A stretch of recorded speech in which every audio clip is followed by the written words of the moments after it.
I'm enjoying my beautiful day. Sunset day off. I'm gonna scooch towards the sun because I'm going to read some of my beautiful book that I have, The Quantum and the Lotus. Just a little bit, just the first chapter. The chapter is called At the Crossroads. And then I have a few poems that I would like to read, but I would like to move towards the sun because the shade is not my love, you know. I think I can pause this.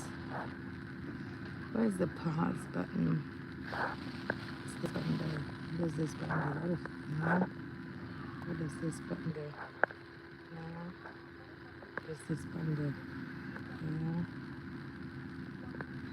No. What does this button do? Okay. Oh, well, anyways, I'll move towards the side. You know, I'm pressing buttons, but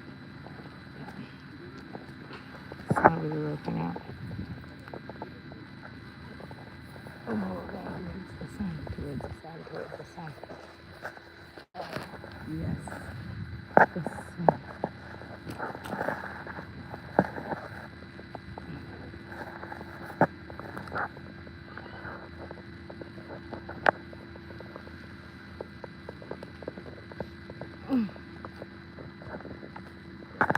Oh, the sun is so nice.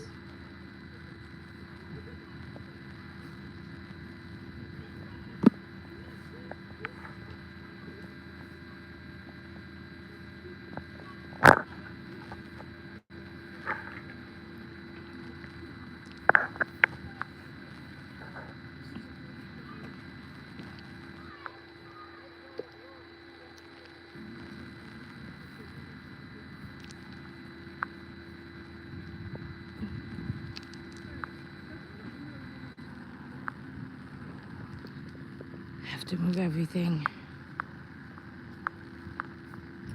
By the sun, I should have done this before I went live, but who cares?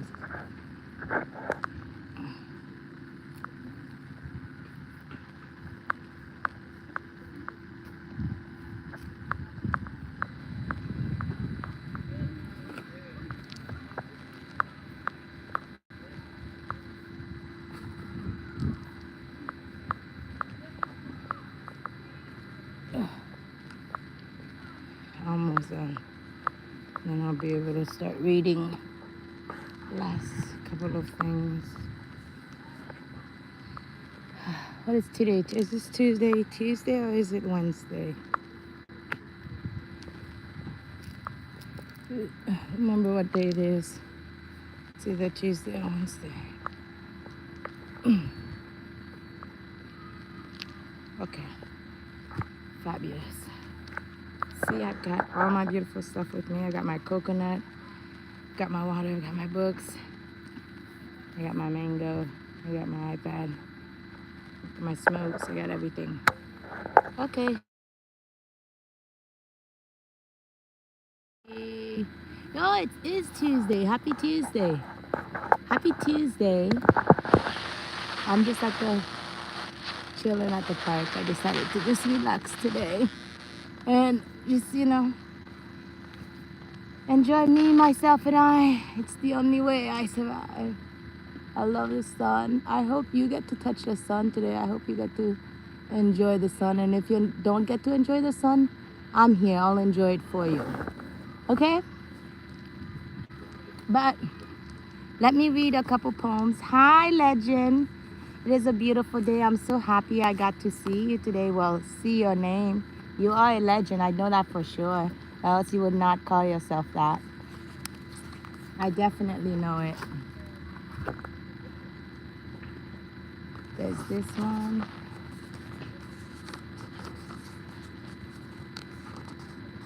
Or actually, I'm gonna read the ones that I read last time, but because I watched my live and I didn't, and because the music was so loud, it didn't catch up, so it wasn't being heard. There was no sound.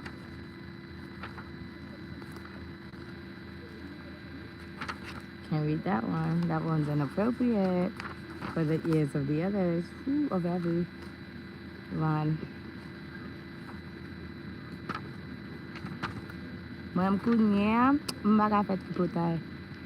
Oh, hello, beautiful. Hello, hello, hello, Mr. Gaming YT. I am your reflection. So every compliment you give, I send it back to you times a million. Okay? I'm literally I'm in my ultimate aura era, which is my love era. And everything I feel love, I reflect it and I multiply it by a gazillion and I send it back. Anything that's not love, I do not see, and I do not act in attack because that's gonna cause a heart attack for me. So let me read.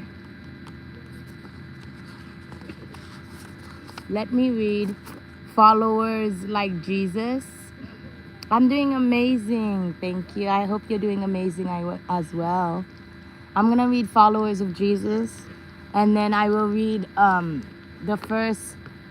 I will read the first chapter of this book. I'm really excited because when I first opened the page, and I read the preface of the book, I teared up. So I was like, absolutely, I'm super excited. And then who knows what we're going to do? Who knows? Who knows? I held a snake today. I was super excited about it. I was so ready for the second time of my life because snakes have been my biggest fear. And now they're not at all. I'm so ready. My next phase is to hold a big boa constrictor, which I'm really excited about. But I'm really wanting to be in the phase. Well, I'm already in that phase, but I would really love to. Oh, now I'm getting too hot in the sun. But I would really love to lay with a lot of boa constrictors, spiders, a lot of scorpions, just a lot of critters of the beautiful animal. I just want an animal kingdom. I just want to lay with them and just feel their heartbeats while I lay just completely still, because I will have to be a lot calmer and more still than they are, because then their heartbeats will take over and I'll just hear them listening. It's like, boom boom. Where am I from? Throughout my whole entire life, I always say I am from the ether, because when I start to explain where I'm from, people always get a little bit numb or maybe dumb, because they get a little face. They make a face when I say I'm from the ether, and so you are too. They get all they make a face and they're like, no, where are you from? I'm from the ether. If you won't listen to me, then you haven't traveled. You know what I mean? So this one is called, I want to be able to be heard. This one is called Followers Like Jesus. Flocking is for, restart. Following is for flocks. Sometimes I just look at you and say, what in the actual fuck? Thank you, legend. You said I'm very beautiful. I'm your reflection, okay? Thank you. I appreciate you. I multiply and alchemize that and send it at times a gazillion your way. So let me go back to reading my poem. Ooh, I'm sure. Let me go like this. Okay. Followers like Jesus. Following is for flocks. Sometimes I look at you and say, what in the actual fuck? Back again, trying to win. Despair is at your door. That is why you act so poor. You will always be below the floor. Every hour you search for power. You never stopped to look at that flower. For you, the highest is that tower. Coming is like a lawnmower. Never lucky, never found a 4-leaf clover. So you'll always go lower and lower. Me? I'm the firstborn. I'm the ones with the horn. I know I just transformed. Your visions I just performed. I will come in many forms. I roll in just like the African drums. From the soil is where I'm from. I slow down, but I'll always come. I'm the fool. Okay, let's play. Both act dumb. All your tricks have made you numb. You don't give. That's why you run. You see suffering. You think it's fun. Give a laugh like it's all funny. Keep chasing paper. You'll starve for money. No voice now, just like a mummy. Like a silver rat, your tubes have gone flat. Golden ones, recluse like a cat. Not a cheater, something meaner. Not a dreamer, not a creamer. Not a pet, not even a steamer. Not a lesson, not even a tenure. No belief, not even a believer. Following memes, that's your only screen. Following will you to wondrous places. You see beautiful beauty, but you choose to mistreat. Not a flame, I can't feel your heartbeat. You never jumped, never took a leap. I'll survive, all surface flow, so you never deep. No movement, not a wind will blow. Not a seed, a garden you don't sow. Followers are always last to know, and their followers are always last to the show. Not a fruit you know you'll never grow. Speak in frequency, a language they don't know. You cannot think of things, always chasing rings that blings. You answer to every bing. You're stuck, just a sleeping turkey. Not an exploring duck. Heavy you're lead. That's why you act med. Never caught a wink. Others' blood you drink. Just a chain, a part of that links. Skating thin, you're on the brink. Not just ice, it is black. You're a fool, just a quack. Followers never get followed. Their personality is all hollow. Spiritual joys they never know. They lack. They won't sting, never strong like attack. We all know all these things I'm saying are just pure facts.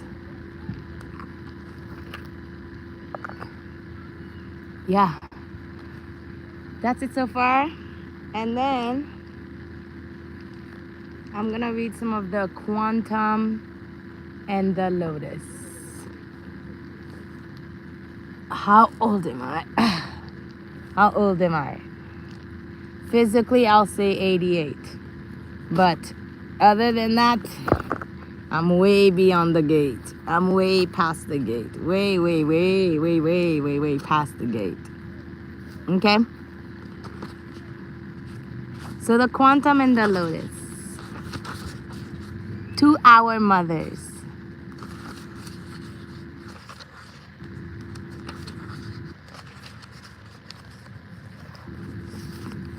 The crossroads. At the crossroads. Chapter 1.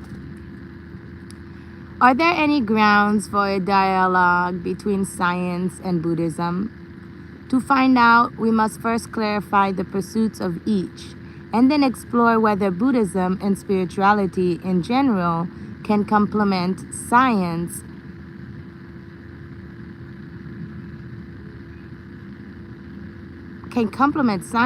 in important ways, particularly concerning ethics, personal transformation, knowledge of ourselves, and genuine spiritual insight. Buddhism has always been interested in questions that are also basic to modern physics. Might science therefore also help Buddhism in its exploration of reality?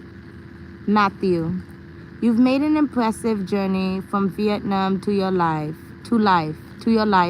as an astrophysicist in the United States. What drew you into a life in science? Write how old you are. I don't understand English. 98 ans. I had to learn English. Tuan. The 1960s were a golden age for astrophysics, with many great discoveries being made, such as the detection of the cosmic background radiation, which is the residual heat from the Big Bang, the discovery of pulsars, which are stars made entirely of neurons, and the identification of quasars, which are celestial objects in far distant space near the edge of the universe that emit an extraordinary amount of energy. When I arrived in the United States, satellites exploration of the solar system had gotten into full swing. I can still remember the wonder of watching the first images of that surface of Mars transmitted by the space probe Mariner on a screen in our classroom. Those pictures of a dry, sterile desert told humanity that there was no intelligent life on Mars. The canals that 19th century astronomers thought they'd seen turned out to be nothing but optical illusions created by sandstorms. In the midst of such intellectual ferment, I just had to become an astrophysicist. Ever since, I've continued to marvel at the wonders of the universe, observing it from state-of-the-art telescopes, all the while thinking about its nature, origin, evolution, and destiny. What did you find unfulfilling about your scientific career? Leaving a biology lab in Paris for a Tibetan monastery in Nepal is an unusual move to say the least. Matthew, it was a natural progression, a step in an increasingly thrilling exploration of the meaning of life. All I did was leap from one stone to the next, go from one valley into another, into ever more beautiful realms. I followed where my passions led, while trying not to waste a single moment of this priceless human existence. I was lucky enough to live for 30 years alongside some remarkable Buddhist masters. This was a simple, direct experience, but also so profound that I always find it difficult to describe. You can recognize human and spiritual perfection when you see it, but the unusual words that come to mind, wisdom, knowledge, goodness, nobility, simplicity, rigor, integrity, just aren't enough. I think what everyone should be doing before it's too late is committing themselves to what they really want to do with their lives. Scientific research was interesting, of course, but I felt as though I was just adding a tiny dot of color to a pointless canvas without knowing what the final composition would be like. So, was it worth giving up all the unique opportunities of a human existence for that? In Buddhism, on the other hand, the point of departure, the goal to be reached, the means to the end, and the obstacles in the way are all perfectly clear. All you have to do is to look into your own mind and see that it is so often dominated by egoism, and that egoism derives from a deep ignorance of the true nature of ourselves and of the world. The state of the affairs inevitably makes us and others suffer. Our most urgent task is to put a stop to this. The means to this end is to develop love and compassion, and to eradicate ignorance by following the path of enlightenment. As the day and years go by, a tangible change takes place that creates a rare joy, exempt from the hope or fear which has constantly nourished by enthusiasm. So, why this conversation with a scientist? Seriously, I don't understand English. I'm writing to use a translator.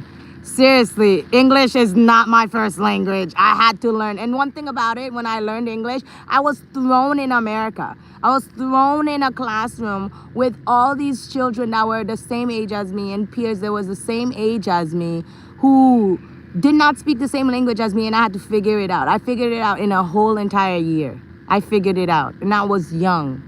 I figured it out. I had a whole other tongue behind me, and I have a whole other tongue in front of me now. And I speak a couple other ones that I call like little island sprinkles, like a little Spanish, a little bit of Italian, a little bit of, other languages there. But I had to learn English. I'm not going I will not put my language and my tongue down beneath the surface, when I finally have found how to articulate all the different tongues that I have for a person who has to use a translator. I appreciate you, legend, but baby, the most legendable thing you can do right now is learn another language. Learn English. English is so worldwide branded across the world that there is no need to say that you don't understand English, like saying like you don't understand what 88 or 98 is. You know what I mean? You gotta learn how to count to 100 in English at least, you know? The world is dominated by English. You gotta learn that, baby. You got to learn that, baby. I will not sacrifice my tongue for nobody. I had to learn. It's difficult to learn languages. Very difficult, but I had to learn them. And I figured it out. That's my goal in life, is to figure it out. I've been figuring it out all my life. I've done it through love, and I'm expressing it love now. You know, I was doing it through love subconsciously, but now I express it physically, and I will not surrender my tongue, ever.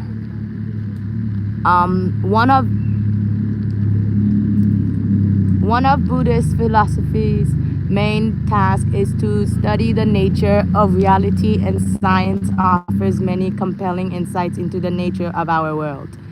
My work constantly raises questions about reality, matter, time, and space. Whether I come up against such concepts, I can't help wondering how Buddhism deals with them, and how the scientific view of reality corresponds to the idea of reality in Buddhism. Do these two points of view coincide, or are they opposite, or do they simply have nothing in common? I haven't studied Buddhist texts, so I don't have the knowledge necessary to answer such questions. Is there a solid reality behind appearance? What is the origin of the world of a phenomenon, the world that what we see as well all around us? What is the relationship between the animated and the inanimated? Boop. Please forgive me if I said anything bad. You didn't say anything bad at all. At all. I'm not the one that gives out forgiveness at all. You know what I mean? I don't give out forgiveness. I'm not the person. I'm not the leaders of the church. I'm not the saints. I'm not the Pope. I'm not anybody. I am a Baptiste. I just move through love. But what I do now is I use my words in a way, because my words, I know they're sharp, and words or spells and stuff like that. I do like to make sure I get my point across with strength, but also with emotion as well. I'm just saying that maybe what I had said was just something to really understand, like maybe start counting all the way to 100 in English, because you're gonna have to learn how to hold the $100 bills. You're gonna be holding all that money. You're gonna learn you can only hold $100 bills, baby. You gotta learn how to count to 100. You know, don't let them English people be playing you. You need to learn how to count to 100, baby. It's how much money you're gonna start making. Only hundreds, pile hundreds only. Okay?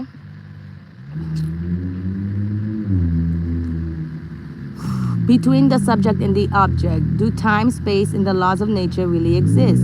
Buddhist philosophers have been studying these questions for the last 2,500 years. Buddhist literature bounds with logical theories of perception, analysis of different levels of the world of phenomena, and psychological trustees exploring aspects of consciousness and the ultimate nature of our minds. Are you saying that Buddhism is a science of the mind? Is it a science in the same sense as in natural science, that is to say, based on observation, with mathematics as its language? Is that what they're saying? That Buddhist is a science of the mind, and math is the language, and science is the same thing as natural observation? Is that what it's saying? The authenticity of a science doesn't necessarily depend on physical measurements and complex equations. A hypothesis can be checked by inner experience in a rigorous way. The Buddhist method begins with analysis, and then often uses thought experiments which are hypothetical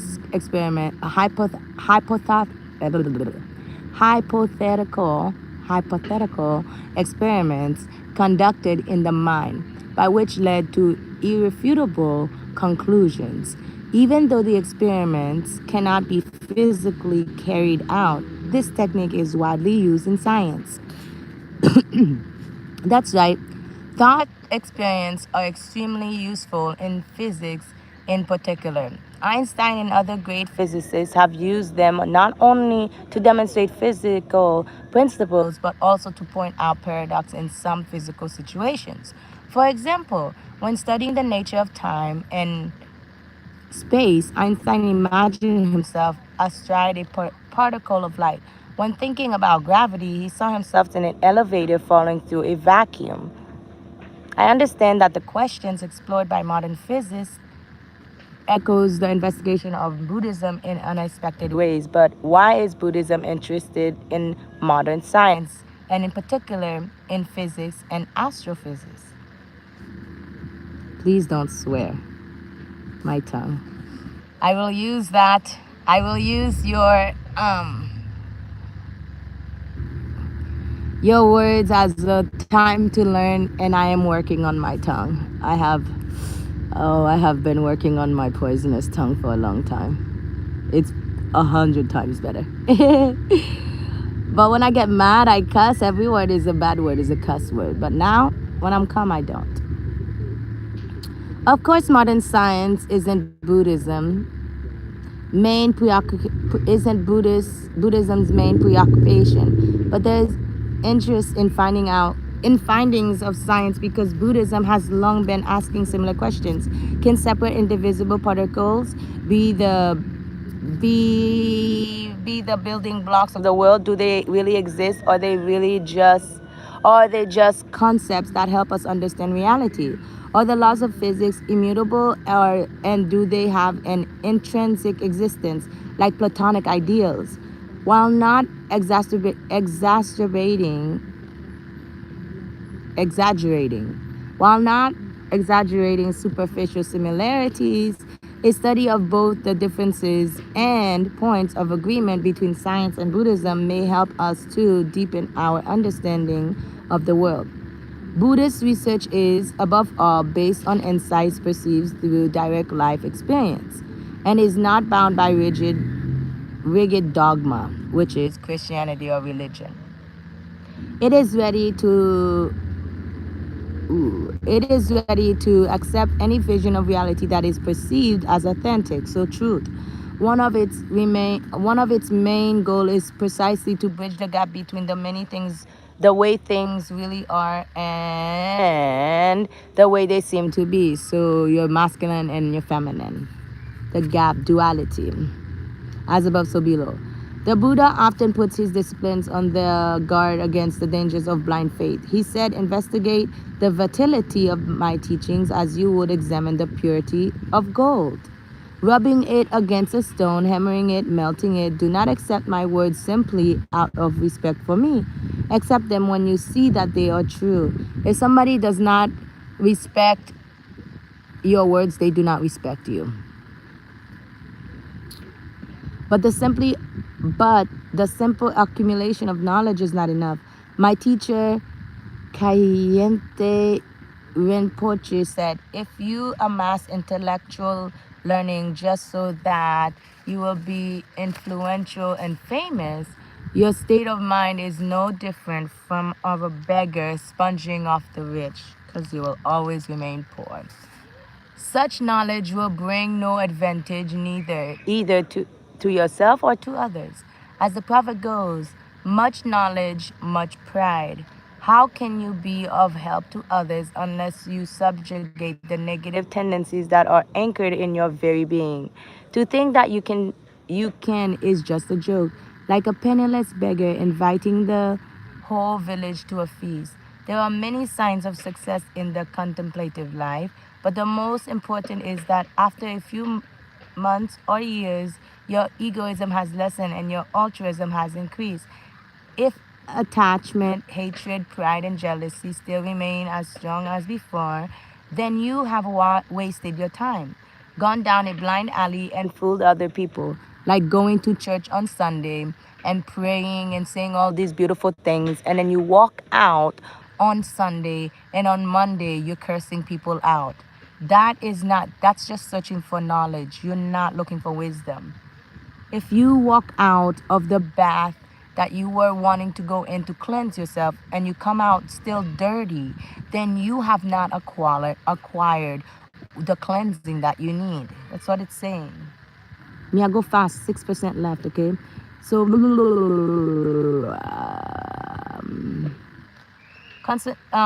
in contract, knowledge of natural science allows us to influence the world either constructively or negatively while having relatively little effects on ourselves. It is obvious that science knowledge has no connection with goodness or altruism. It cannot create moral values. So we need a contemplative science in which the mind itself investigates the mind in order to dispel the fundamental delusions that generate so much suffering for ourselves and others. My understanding is that the Buddha's teaching was essential practical. He said that our main objective in life should be to improve ourselves rather than worrying about the origin of the universe or the nature of matter. When someone asked the Buddha about the origin of the universe, then he kept on asking him questions that had nothing to do with spiritual progress. He remained silent. Buddhism is essential a path towards enlightenment. It establishes a natural ranking between different forms of knowledge, yin and yang, putting two things together, particularly between those that help in this objective and those that are of little use, no matter how interesting they may be. What does Buddhism really mean by enlightenment? A state of supreme knowledge combined with infinite compassion. Knowledge, in this case, does not mean merely the accumulation of data or a description of the world phenomenon down to the finest details. 4%. Enlightenment is the understanding of both the relative mode of existence, the way in which things appear to us, and the ultimate mode of existence, the true nature of these same appearances. This includes our minds as well as the external world. Such knowledge is the basic antidote to ignorance. But by ignorance, we do not mean a simple lack of information. Rather, we mean a false vision of reality that makes us think the things that we see around us are permanent and solid, that our egos are real. This leads us to mistake fleeting pleasures of are the elevation of pain for lasting happiness. Such ignorance also makes us blind us to our happiness on others' misery. We are drawn to what satisfies our ego and are repulsed by what might harm it. Thus, little by little, we create even greater mental diffusion until we behave in a total egocentric manner. Ignorance perpetuates itself and our inner peace is destroyed. Buddhism's forms of knowledge is the final antidote to suffering. In this scene, I must admit that knowing the brightest of stars or the distance between them may have a certain utility, but it cannot teach us how to become better people. That's exactly why I thought that Buddhism ignores knowledge that doesn't directly influence our spiritual and moral evolution and our daily behavior. How can knowing about the origin of the universe and destiny of the nature or the nature of time and space help us reach nirvana? Okay, my phone is going to die. I'm going to read the rest by myself. And I want to say, have a beautiful rest of your day. You are so beautiful. You are so, so perfect. You are loved, always loved. Every time you don't feel love, close your eyes and feel the wind and hear, I love you, I love you, I love you, I love you, I love you, I love you. I am saying I love you. I love you, baby, I love you. I love you, I love you, I love you. I love you, I love you, I love you. I'm saying that a lot so that if and when you don't hear it, you can just replay that and you can just hear, I love you, I love you, I love you. Oh yes, I love you. May you have the most beautiful Tuesday, rest of your Tuesday. And then an even better Wednesday. Tomorrow is hump day. If you are doing any of the humping, please be safe. Please be safe. There are people out there trying to hurt you. and they figured out that because you are such a bright, beautiful supernova, that they can just extract some of your energy from you through sexual activity. Please, I am a Scorpio. I control the erogenous zones. Please be safe. Even condoms are not safe all the time. Some people are that malicious to where they poke holes on it. Please, the safest you can be right now is with yourself, is with your thoughts, your beautiful thoughts, not your egocentric thoughts, your beautiful thoughts that says beautiful things to you, that gives you beautiful love. You know what I was thinking about recently? I was literally thinking about, my phone's at 2%, but I have to put it on the charger. I was thinking about, like, my life um has had a lot of beautiful turns around it. But one thing I definitely can say is I can say that through all of the pain that I have felt when it is done by others, I'm gonna charge the phone a little bit, and then I'm gonna finish reading that actual passage because everybody needs to know this passage. Everybody needs to hear it. But as I charge the phone, I can actually talk a little bit. But I started to think about, all through all that pain that I've been through, and how, others have treated me certain ways just because they've seen my light and they want to feed off of that. I wasn't aware a long time. I wasn't aware of my light because at the end of the day, I believe everybody deserves to shine as bright as they were made. You deserve to be bright, you deserve to be beautiful, you deserve to be as amazing as you can be, because there is one ultimate rule on this universe, is that everybody in this that inhabits this universe, that is true of this universe, deserves the pursuit of happiness. If you are in the pursuit of happiness, nothing can touch you. Nothing can touch you, because by law, they cannot touch you. They cannot. And if they try, there are those around you that are physically not formed that will take care of business. You do not need to do anything. Do not even do it through harm. Do not yell, because some people actually feed off of that energy. When somebody gives you negative energy, they expect you to give them negative energy back so that they can feed off it.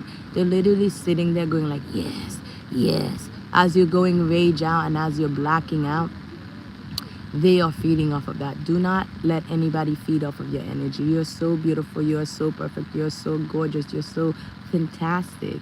You're too amazing to be fed off without your acknowledgement, without your saying. Okay, just remember that you're way too perfect, and anything that was taken without your acknowledgement, without your saying, without your signature, will be given back to you.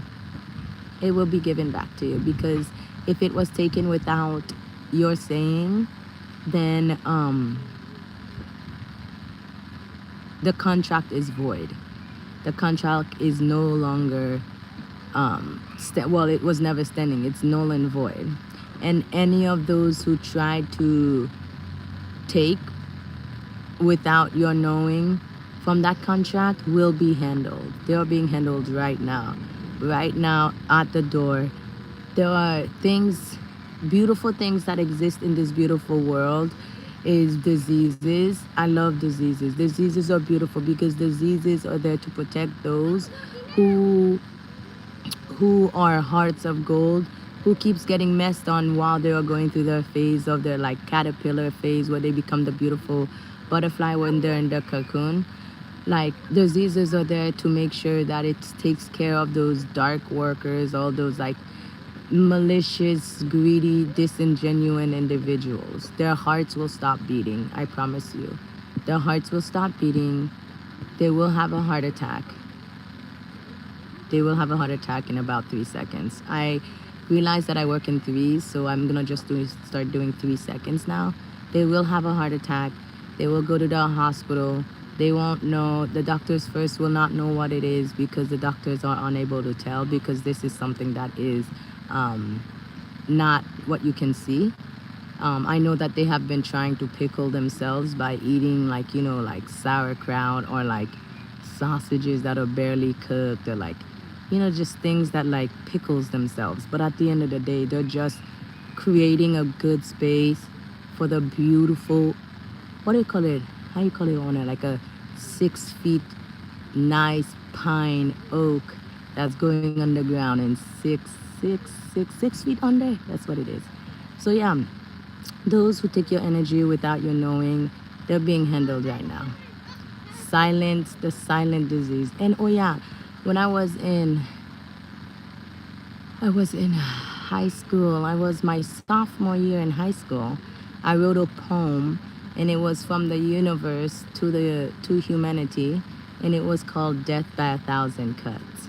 And so that's basically how it's going to be. Little by little, those who have taken without genuinity are going to bleed out little by little. Death by a thousand cuts. They won't know because they are silver, because so they can't alchemize anything. Um, so all they have, they literally like the thing about silver is just melted down gold. It's just melted down gold. That's why people say, like, everyone's like, oh, chasing, gold, but then they come out and it's fool's gold looking like. So silver, you gotta know, or silver is the easiest thing to manipulate. Right? It's lame, it's boring, it doesn't have anything, no base. So it will always, its source is to be controlled. It will always be controlled. It has no motherboard of itself. Most silver people do not have like belly buttons because they were never actually born. They actually don't have a mother. They have no source. So when they do return, it's like literally all you have to do with silver people is unplug them like, how do you call it again? Like a computer, because they answer to one and one thing only. One and one thing only. They cannot actually harvest any energy. They can't do anything. They're just silver. You're gold, baby. You're gold. You're heavier, baby. You're pressure. Under pressure, you get even better. Better, better, better, better, better, better. Silver will never be diamond. Silver will never, ever, ever be diamond. Because you are less than as a silver. Okay? Just remember that. And then I want to finish reading the passage, even though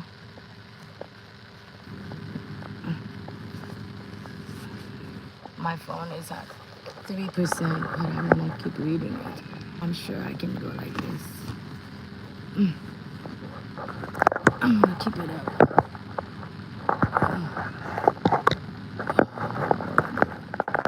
Oh, perfect. Perfect. So yeah, we only care about hearts that are gold. Silver holds no weight, no pressure, ever. Silver's never been pressure. Another man asked the Buddha some questions about cosmetology. Another man asked the Buddha some questions about cosmology. In reply, he picked up a handful of leaves and asked, "Are there more leaves in my hands or in the forest?" "There are more in the forest, of course," replied the man. The Buddha went on, "Well, the leaves in my hand represent the knowledge that leads to the end of suffering." In this way, the Buddha showed that certain questions are superfluous. The world has limitless fields of study, as numerous as the leaves of the forest. But if what we want more than anything else is enlightenment, then it is better to concentrate entirely on that aim and gather together only the knowledge that is directly relevant to our quest. But experience shows that it is necessary to understand correctly the nature of the interior world and of the ego, or what we term reality. If we want to eliminate ignorance, that is why the Buddha made this the central theme of his teaching. He also emphasized the difference between how we perceive phenomena and their true nature, as well as the evil effects of such confusion. Mistaking a rope for a snake is in a dimly lighted forest causes underground fear. But as soon as light is cast on the rope and its true nature is revealed, then fear fades away. Buddhist investigation shows that the individual ego and the external phenomena of our world are not separate. The distinction between self and others is purely illusory. Buddhism calls the true state of reality emptiness. or the absence of intrinsic existence. One of our greatest errors is to believe in a solid reality to what we perceive. This idea of a solid reality has dominated Western philosophy, religious, and scientific thought for over 2,000 years. That's right. Up through the 19th century, classical science argued that the object has an interesting intrinsic existence governed by well-determined laws of cause and effect. But quantum mechanics, which was developed at the beginning of the 20th century, seriously undermined the idea that the basic ingredients of matter has such an defined existence, and also raised doubts about whether the world was governed by strict rules of cause and effect. The Buddha ideas of emptiness seem to be in harmony with the quantum view of reality. But can you explain more about just what emptiness means?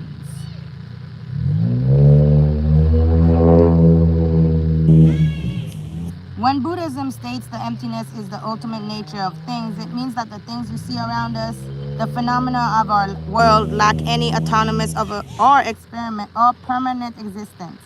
But emptiness is not at all a void or the absence of phenomena, as clearly Western commentators on Buddhism thought.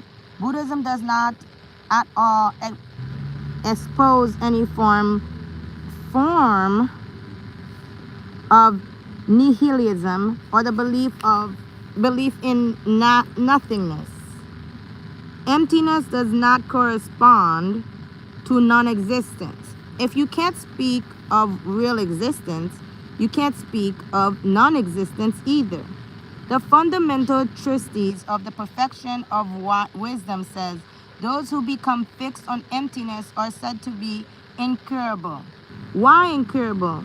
Because while a belief in the real existence of phenomena is dissipated by meditation on emptiness, if you get attached to emptiness itself, making it an object of your belief, you fall into nihilism. I want to go back to where it says, if you can't speak of real existence, you can't speak of non-existence either. I want to talk about how, like, when it comes to science and spirituality, how is it that science can speak about alchemization for what they do in a lab, which is totally unjust, which is totally, what do you call it again? Blasphemy, which goes against God, which goes against the creation of God. How is it that science can do it in a health manner and take out lives, counters of lives, and then hide behind the church to ask for favors and charity? Yeah, they ask the church for favors because they're sleeping with the church, because the healthcare system is sleeping with the church. The church is propagandizing favors as charity. And so it causes real confusion when a person who does not understand existence speaks on non-existence, because spirituality speaks in the spiritual form of things, not the tangible things. Science talks about the tangible things. But how is it that all science has derived through hypotheses, which is spiritual? You make a hypothesis, you think outside of what you do not have. Science says you have to have something to make something. Spirituality says there is never nothing. But how is it that science and the healthcare system keeps on winning, keeps on getting behind? Because they are hid behind the church, the Pope, the Catholics are protecting them.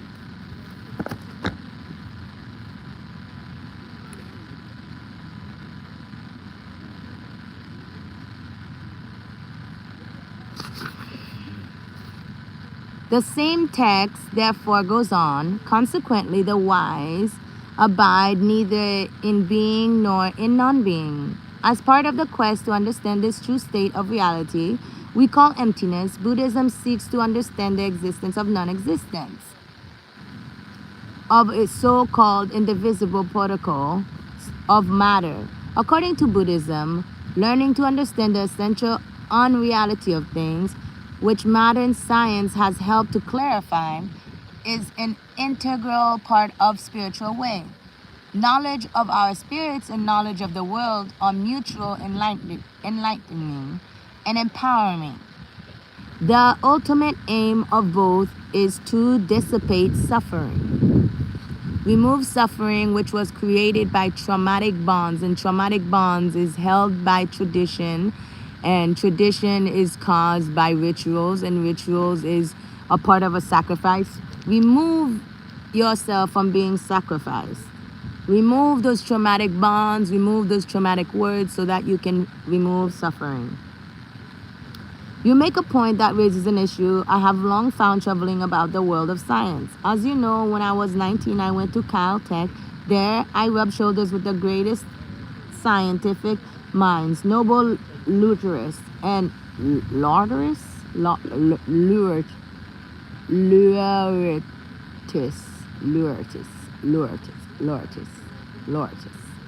and members of the National Academy of Science.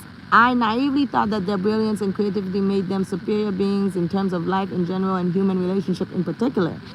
I was bitterly disappointed. You can be a great scientist, a genius in your field, and yet remain a dreadful person in daily life. Yes, pastors. You go to your churches on Sunday and you preach the holy what?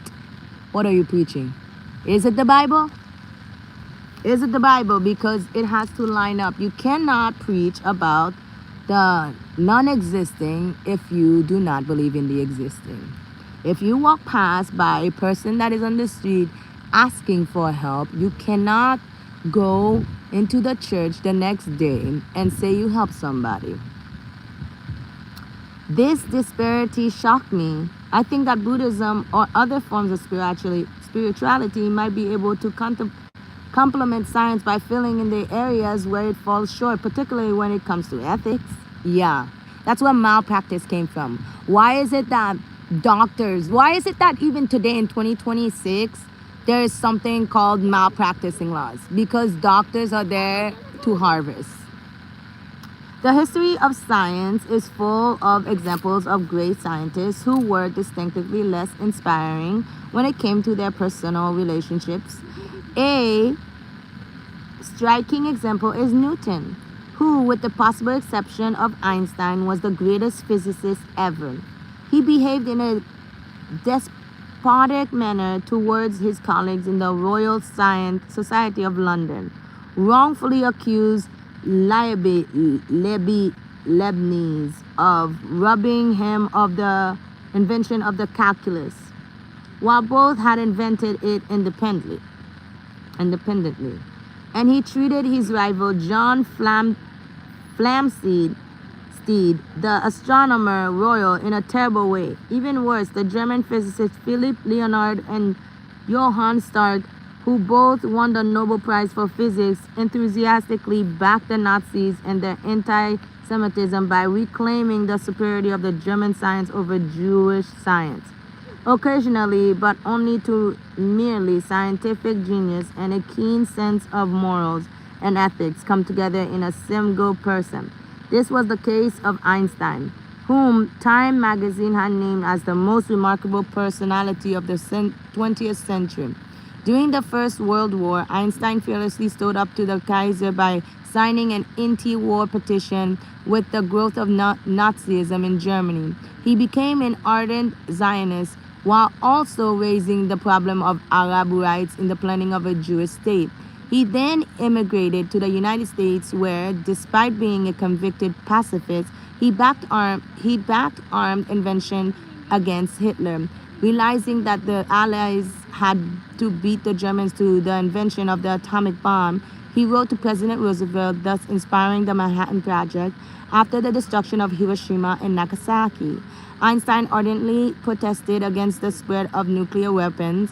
He opposed why? Why now, Einstein? Didn't you build that machine? Let's it speak. He opposed McCarthyism and used his immense prestige to attack all forms of fanatism and racism. Okay, there we go, Einstein. But there were also shady aspects to Einstein's private life. Okay, here we go. He was an indifferent father and sometimes an unfaithful husband. There he goes. He divorced his first wife and neglected their handicapped daughter. There you go. There is a sort of fault line in his personal life. As he himself said, for a man like me, there comes a decisive turning point in life after which you gradually lose interest in the purely personal and ephemeral side of things and channel all your efforts into the task of understanding. So, you know how they said, Einstein said the definition of insanity is doing the same thing over and over and over again and expecting a different result. Now, what this man telling me about his whole entire life, like he's the insane one. Let's go back again and reread it. But there was also shady aspects to Einstein's private life. He was an indifferent father and sometimes an unfaithful husband.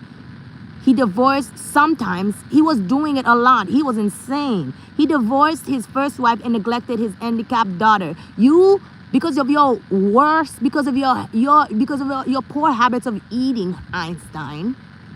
Because of your poor habits of eating, you had a weak sperm go into an egg, and then your baby came out looking like a retard, and now you had to neglect her so you can get into there's a sort of fault line in a personal life. As he himself said, for a man like me, there comes a decisive turning point in life after which you gradually lose interest in the purely personal and ephemeral side of things and channel all your efforts into the task of understanding. You are chasing knowledge, Einstein, and you could never attach wisdom, could you?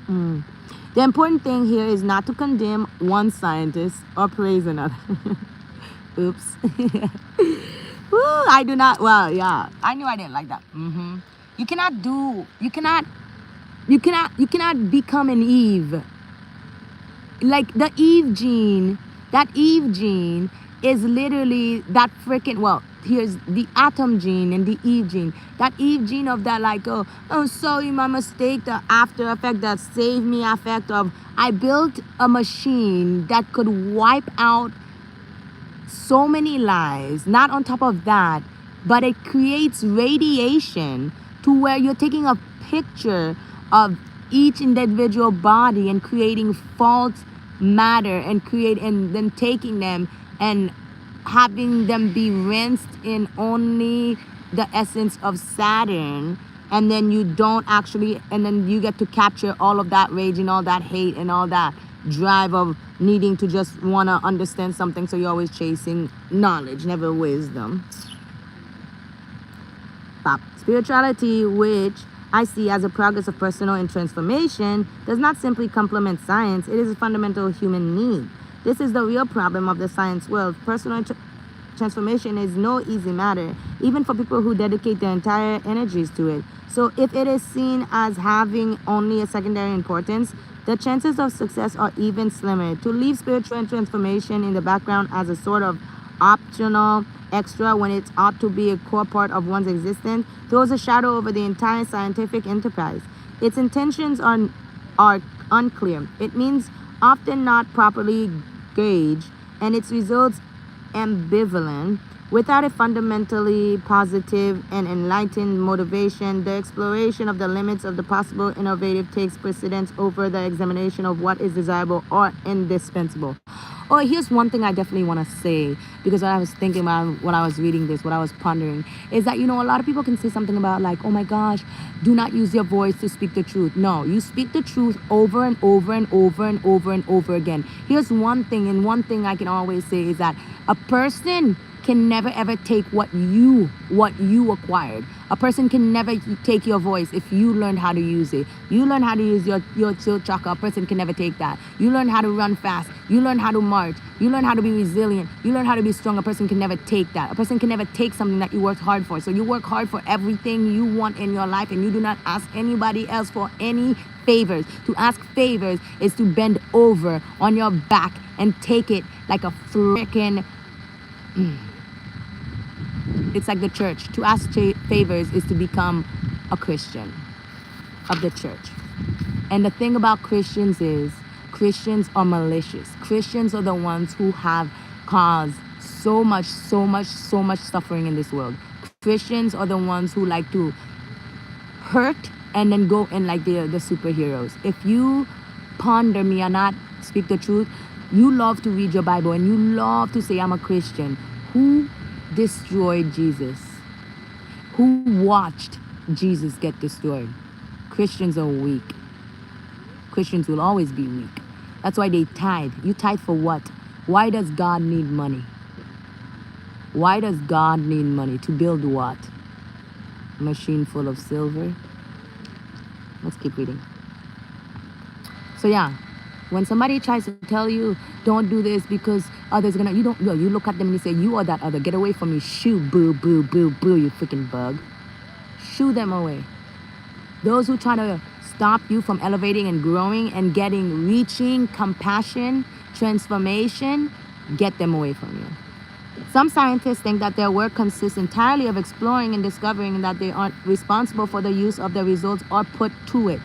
Einstein, you think you're not responsible for that mushroom cloud? So you try to, come on now. Such a position is a mere illusion, willful blindness, or at worst, just a plain dishonesty. Knowledge gives power, and power requires a sense of responsibility and an idea that we are accountable for the direction or indirection consequences of our action. Scientific research is often, but not always, conducted with excellent intentions. The healthcare system, FDA, FBI. It then falls into the hands of politicians, military men, and businessmen who put into dubious use. No one can ignore the close relationship between science, power, and economics. However, few scientists ever raise doubts about research whose misuse is easy to predict. It is often only after the fact that they have doubts, as was the case for the fathers of the atomic bomb. Others do not even bother to hide behind the supposed neutrality of basic research and openly collaborate in the production of bacteriological weapons and other means to inflict suffering. There goes your popes, there goes your presidents, there goes your world leaders. It is inexcusable for any scientist to work knowingly on the development of instruments of death and mass destruction. During the Vietnam War, I was shocked to hear that several great American scientists, including some Nobel laureates, that's a hard word for me to say, was members of the Jason Division, a committee set by the Pentagon to advise the military in the development of new weapons. I found it revolting that the great minds would meet each month in order to come up with weapons that would kill as many people as possible. Between 1936 and 1976, the Swedish government sterilized 60,000 people who were considered to be inferior. Sweden. Are you happy now? I can't believe it, Sweden. In the news right now, you're saying great things, aren't you? You sterilize people to be inferior. Between 1932 and 1972, 400 American citizens in Alabama, all of them poor and black, were used as unwitting guinea pigs by the Public Health Care Service in order to study the long-term development of syphilis. This is gonna make me cry. Those are your universities. Those are your Harvards. Those are your big universities that literally you can't get into because they literally have been mutilating black bodies for their studies. The patients were promised free healthcare plus other minor advantages, including $5,000 to cover their funerals if they agreed on going on regular for checkups. In fact, they received no treatment at all. This was known as the Tuskegee study of untreated syphilis in the Negro male, and it was quite simply a study of the evolution of untreated syphilis and conducted by doctors and respectable scientists who then published the results in equally respectable medical journals. 28 patients died of the disease and 100 of secondary complications, while 40 wives and 19 babies were contaminated. The study was abruptly broken off when journalist Jean Heller brought it to the attention of the general public. Not one of the members of the health service that carried out the study expressed the slightest regret, but these were not Nazi doctors. They were civil servants and researchers living in a free country.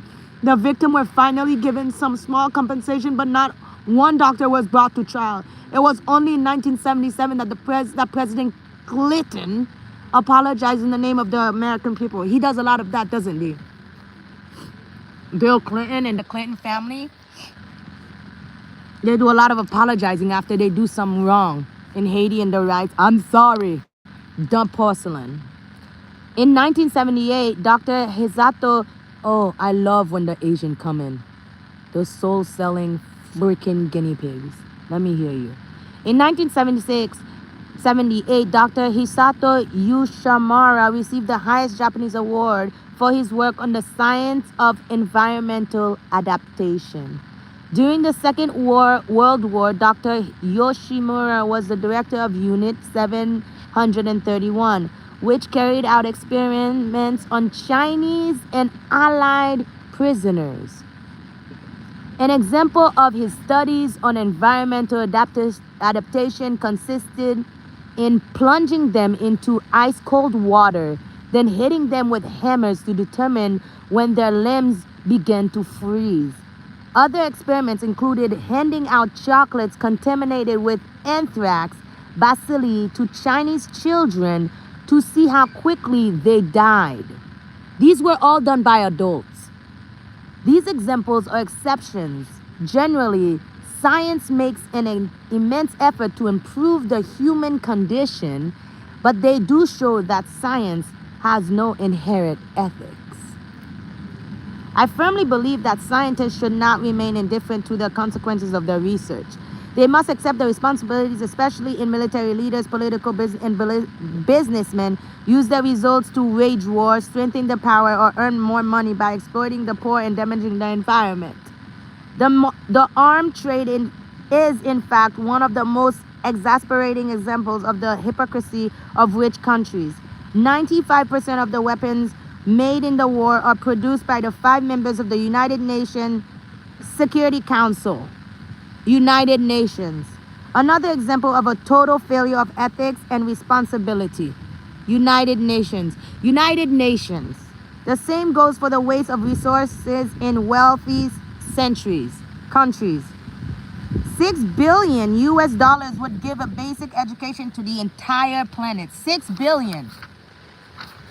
Every year in Europe and America, $12 billion is spent on perfumes, while the world spends $400 billion on illegal drugs and $700 billion on arms, weapons.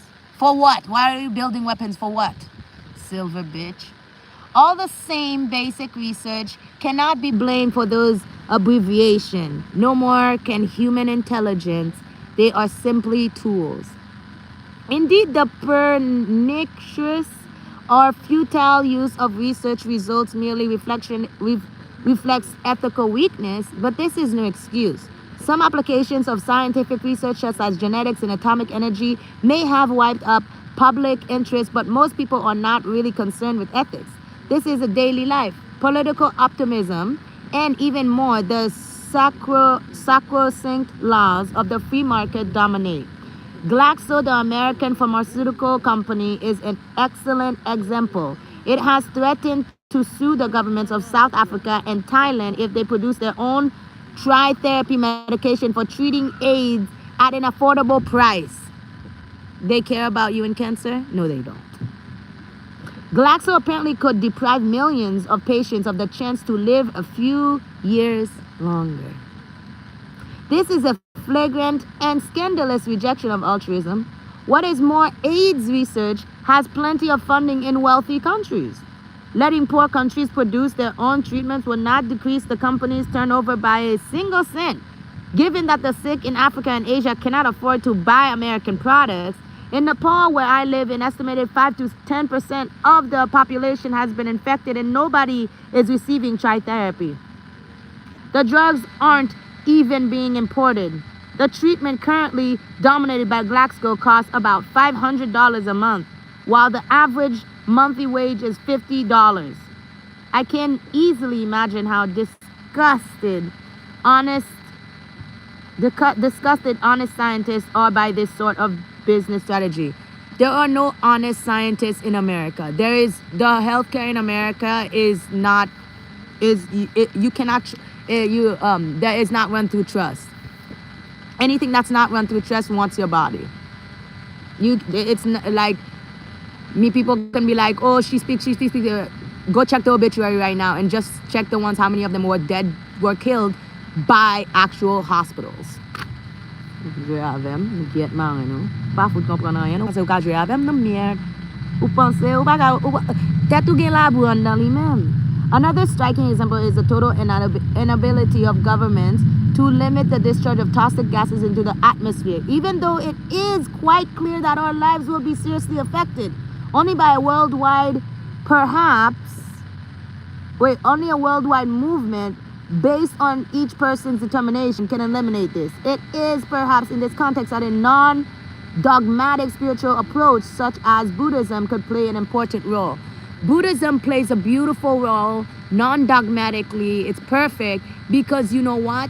The thing about it is that those leaders, businessmen, politicians, United Nations, all of those, and those that they call a king, they fear silence because they cannot sit in it. They cannot hear anything. So you know what you do? You move through love because love will carry you. Do not worry about your body. Do not worry about your flesh. It's taken care of.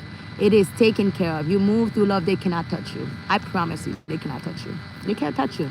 They can't. They have been weak for so long. They're even weaker now. It is the golden age right now. They're so weak. Let me finish this. How's that?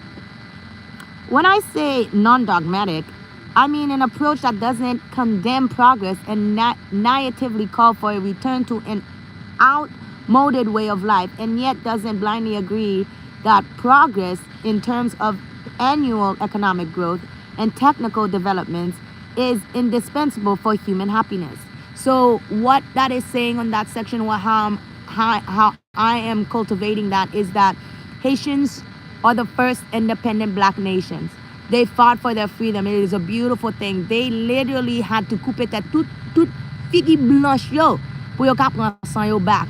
But one thing about it is that all that blood that spilled stayed in that place, and that is what trauma is. But that traumatic bond, one thing about it is that the serum returns to whole. It returns home. Silver serum returns to Saturn. Gold serum returns to Earth.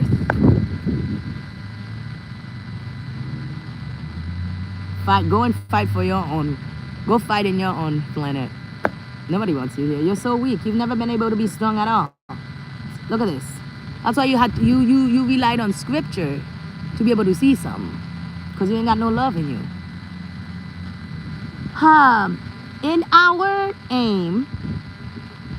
If our aim is to be profoundly satisfied with our existence, then some things are essential and others can easily be dispensed with. Buddhism's way of looking at the world allows us to draw up a priority list covering our goals and activities, and thus take control of our lives. Its analysis of mechanisms of happiness and suffering clearly allows the divergent results of egoism versus altruism. Remove the ego. The ego is there to make you fight. Remove the egos. Tell the ego it is all right. You've got it. Your ancestors got it. Okay? Remove the ego. The ego will make you fight through pride. It's not important. Removing the ego removes control. The basis of ethics is extremely simple. Nothing is intrinsically good or evil. Good and evil exist only in terms of the happiness of suffering they created in ourselves or in other people. If we adopt a truly intrinsic attitude so that we are deeply concerned with the well-being of others, then this becomes the surest guide of our judgment. In our daily lives, we will then be able to see far more easily which actions will bring out more happiness and will relieve more pain. This is direct experience and not a moral theory or a set of predetermined rules.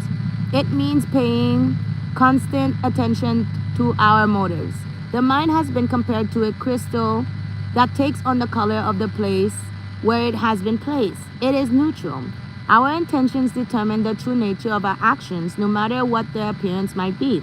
The point is neither to condemn those who are driven by hatred, greed, pride, or jealousy, nor to tolerate such destructive emotions as if they were intrinsic parts of existence. Instead, they are treated as symptoms of a disease that can be cured. If we make the necessary effort, Buddhism approaches is in fact extremely pragmatic. Scientific research provides us with information, but brings about no spiritual growth or transformation. By contrast, the spiritual or contemplative approach must lead to a profound transformation in the way we perceive the world and act on it. It is not enough to know, as in quantum physics, that our consciousness can't be isolated from the rest of reality. We must understand by personal experience that it is part of that global reality that moves from theoretical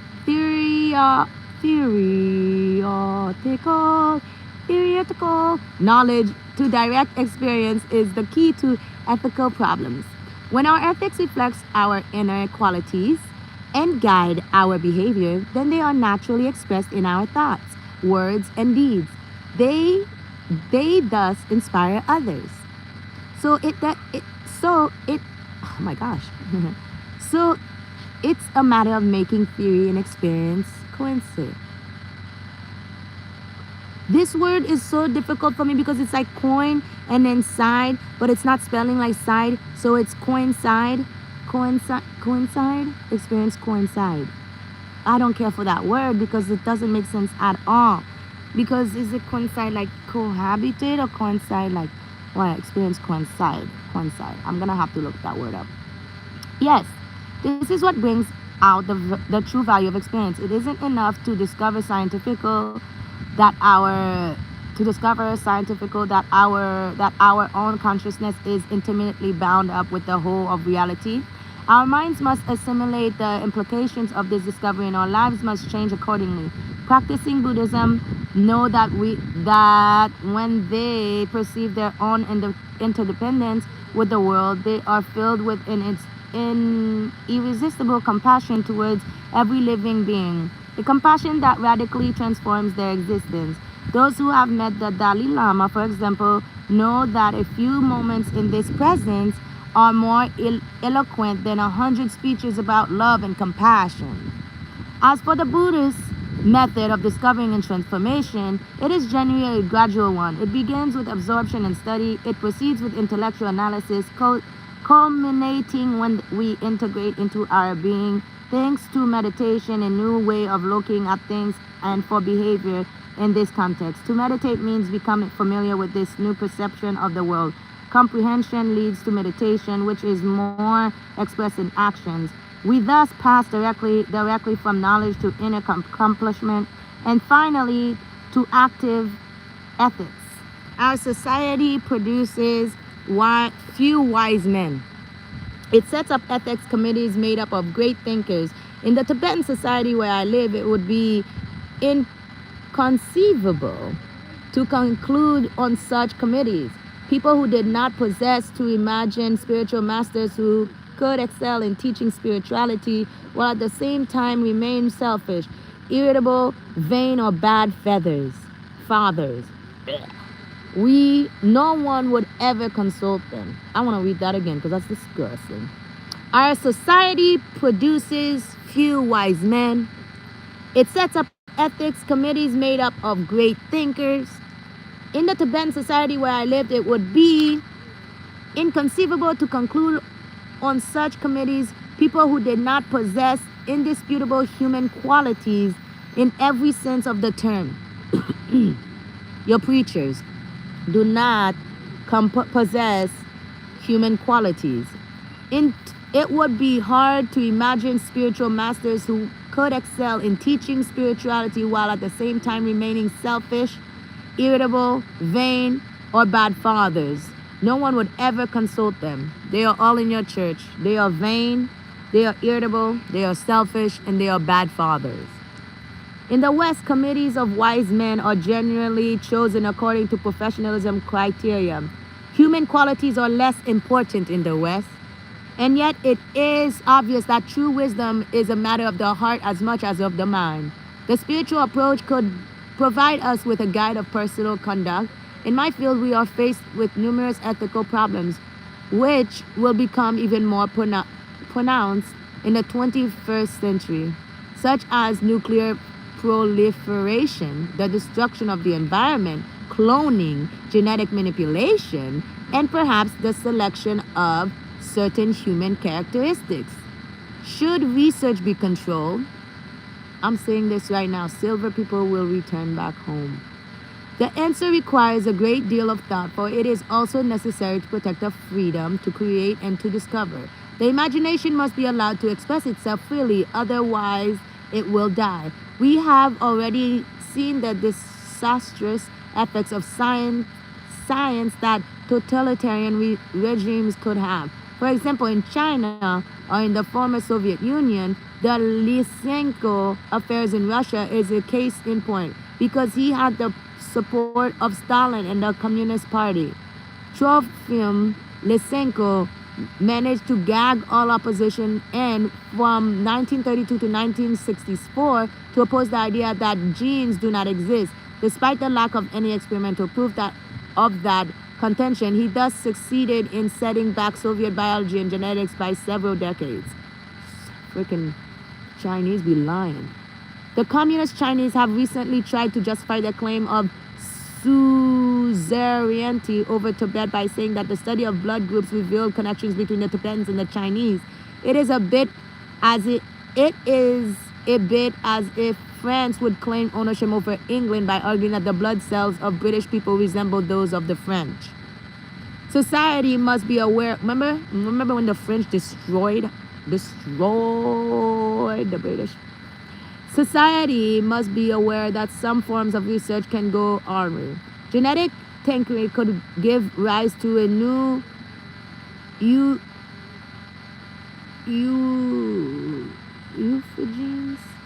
eugenetics,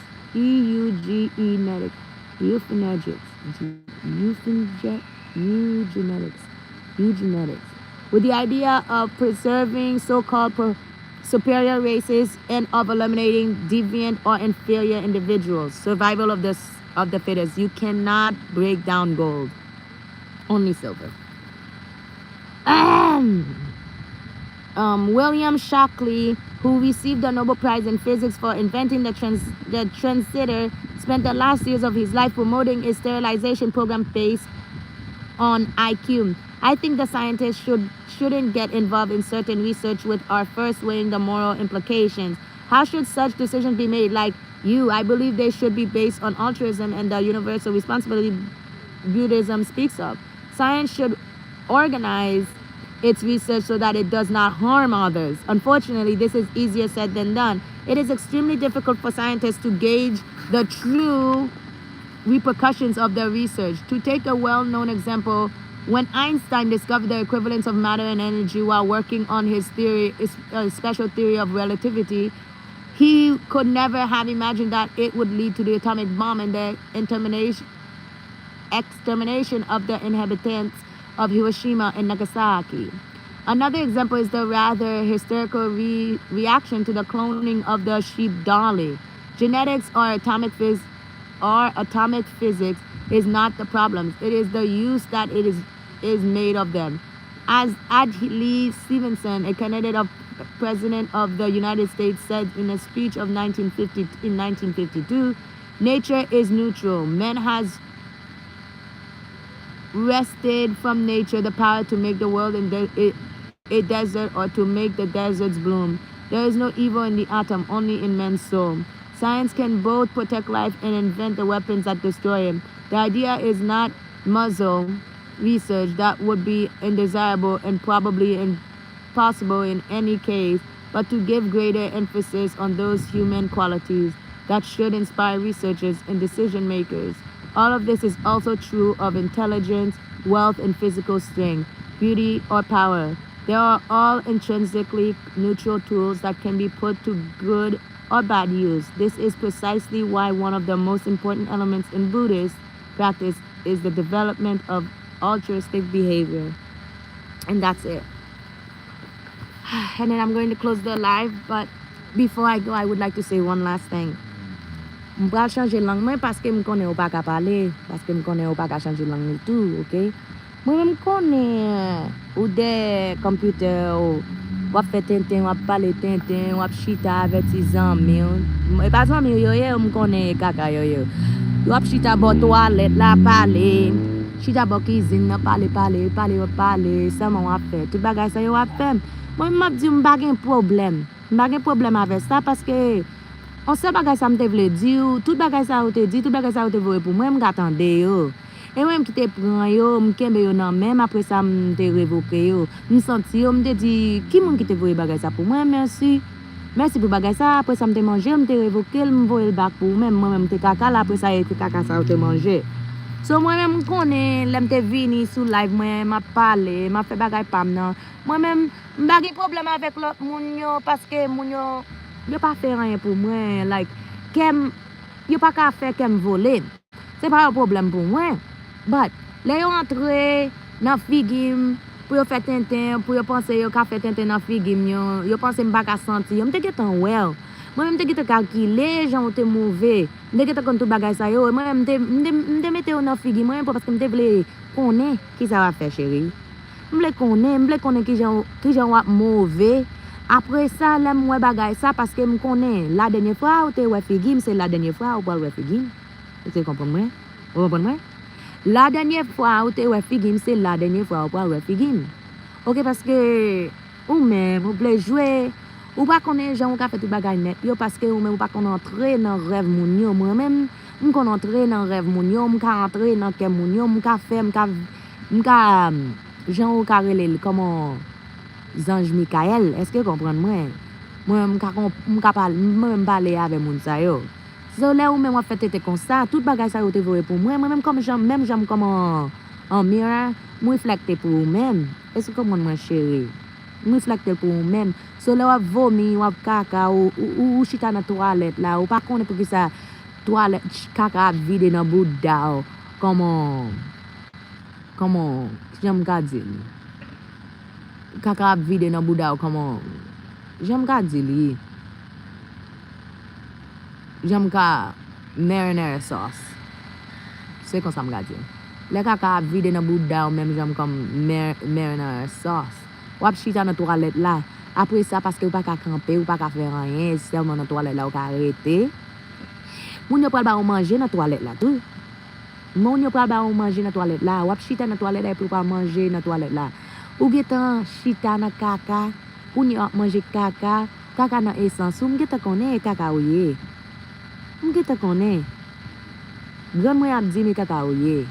Chérie, et caca ouye. Moi-même, je parle très bon avec vous-même. Ouais, j'aime appris kounia. Après ça, moi-même, tout le bagage, ça me dit, c'est un mal fait que bourricouillé. Vous pensez un bon bagage, m'a dit kounia, parce que les oreilles sont pas bon. On gros bourricouillé. Vous semblez comment. Que je te dis un bagage qui pas développé, on macacouillé. Est-ce que vous comprenez, chérie? Bouddha senti, Bouddha l'huile. Est-ce que vous comprenez? Ou pas faire rien dans la vie. Ou pas gagner rien dans la vie. Ou pas gagner mon qui a sipoté. Ça mon bagage ça ou fait. Ouvrir jamou pour mon yo ka koyen. Ouvrir jamou pour mon yo ka koyen. Tout bête yo ka koyen. Qui ça? Qui la dernière bagage qui ou te quitter koyen? On bœuf. Ou quitter bœuf koyen. Ou te quitter on bœuf koyen. Ou quitter on l'autre bagage koyen. Koyen ouais. Et 20 personnes bien. M'ka camper, m'ka partir. Est-ce que vous comprenez moi chérie? Vous comprenez moi? M'pa vle fin parler avec vous même parce que m'te vle comprendre moi puis bien. M'vle ou même parce que kounya m'konne ou dit oh qui ça dit qui langue on parler m'pa comprendre qui ça dit kounya bagay ça m'te vle connaître. Oh soleil la béni kounya. Bagay ça m'te vle connaître bon bagay. Bon jouer moun yo comme ça. Bagay ça me devait connaître konye a c'est tout nèg yo qui te vide en dedans ou même. Yo pral ba ou bébé oui. Yo pral ba ou bébé. Ouais, yo pral ba ou bébé pas de problème. Après ça tout bébé qui va sortir même difficile. Difficile la vie. Ou vle jouer avec. Ou pensez ou ka ri. Ou pensez ou ka ri parce que ou pensez m'a souffrir. Pas souffrir m'a souffrir. Non chérie, m'te que te connais, j'aime ka souffrir chérie. M'te te connais, j'aime ka souffrir. Moi-même qui te baille la vie ça pour moi-même, moi-même qui te dit exactement. Bon moi moun yo qui gagne un bon love, qui gagne un bon l'amour dans cœur après ça, moi-même ka connais, j'aime ka fonctionner dans la terre. So moi-même t'es entré dans un pays qui pas gagné en pile manger parce que vous connaissez nous t'es souffrir en pile parce que nous t'es travail. Nous travail pour revolution nous. Vous comprenez moi chérie? So moi-même j'ai en pile love en dans kem, j'ai en pile love. Et ou même qui gagne en pile raï dans cœur. Et raï qui peut manger oui. Kounya al nan computer calculer qui ça me te dit. La dernière bagage ça me te vle translate pour qu'à comprendre c'est ou même c'est un beau qui touye. Tout nèg qui marche yo vide sous yo vide en dedans ou même dans oreilles en dans bouche en dans coco et yo piscine tout moun yo nage en dans lui-même. Comprendre moi chérie. Maman pas ka dire rien parce que lui-même moun lié. Ouvri chambre, ouvri chouchou ni pour même bagay. On boit qui pas ka faire rien.